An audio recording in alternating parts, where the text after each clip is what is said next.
have a nutritionist claims that the mean tuna consumption by a person is 3.45 pounds per year. We want to test to see if there is a difference. So I go out and I get 25 people and I get their mean tuna consumption. I find the mean, the standard deviation, and I go through and I find all of this information and I get these results and I have no idea what they mean. You should always, before coding, first understand the actual test, because that's important to understand what do these numbers even mean. All right, so let's actually go do the test manually. So what I've been given here is this information that my null hypothesis by this nutritionalist is they believe that the mean tuna consumption is, which is an equal sign, 3.45 pounds per year. We're not given anything saying that we think it's more or less, so we just want to compute, is there a difference, and hence why we would use the not equal. So by our picture here, my null mean then would be 3.45. Well, then we went out and we got some data of a sample size of 25 people, a sample mean of 3.392, our sample standard deviation of this big O number here, which we could probably round, and then this is our alpha that we want to test. So I know 3.392 is somewhere to the left because it's less than 3.45. Basically, what I want to figure out is if the null is true, what is the probability that I would expect to get a sample with a mean of 3.392? And how we do that, what is the probability, is by finding the p-value. So the very first thing that I need to do is I need to standardize my data so I can actually either look things up in a table or figure out what kind of test am I even doing here. I see a standard deviation, but that's a sample standard deviation, hence this is going to be a t. So I'm standardizing the 3.45 to 0. I need to see now what would this t-score be.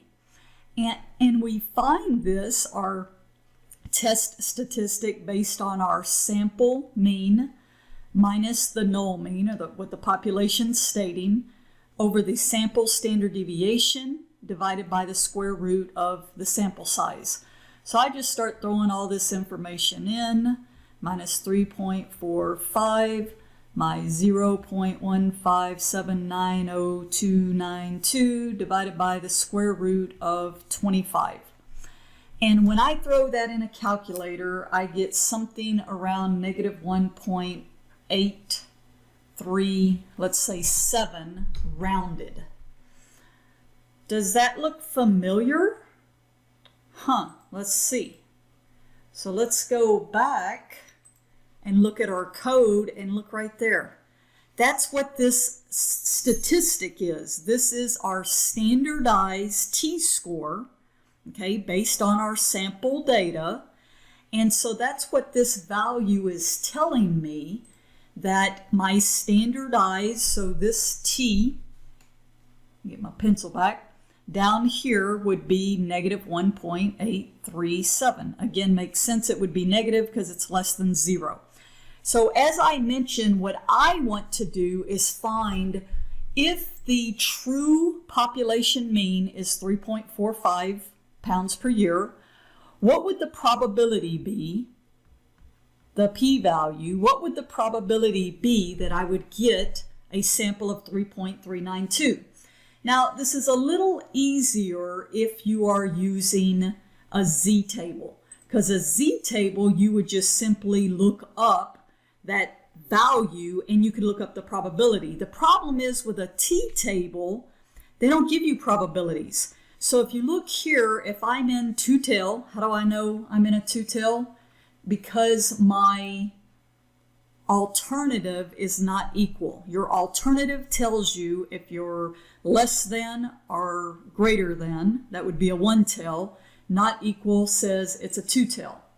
All right, So if I look at the two-tail and I'm looking at the 0.05 alpha, and I look down here to 24, I see that I cannot really get any probabilities. You can kind of interpolate because I can see that my value, and of course positive and negatives, we make all our t-values positive. You can see that that 1.83 fell in between these two values. So that tells me my p-value is somewhere between 0.05 and 0.10. There's no way with a t-table to get that exact value. You have to use technology. So I just went out and found a calculator before I actually go back to the code, and I get this p-value is 0.078778. Let's go back and look here. There's your p-value. Now, of course, this is more accurate because it uses all these decimal places. So again, if I'm looking at the 0.07, what is a p-value? So get my pen going here. Let's say 0.07. That is stating the probability that I would expect to get a sample with a mean of 3.392 if the null is 3.45 is 0.05. And you might say, well, that's not very large. However, it's statistically significant.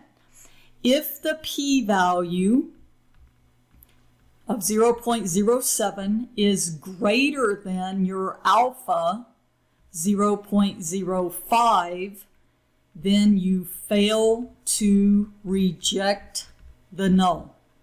In other words, we are stating, based off of this sample, we cannot state that there is a difference between the tuna mean consumption of 3.45 pounds.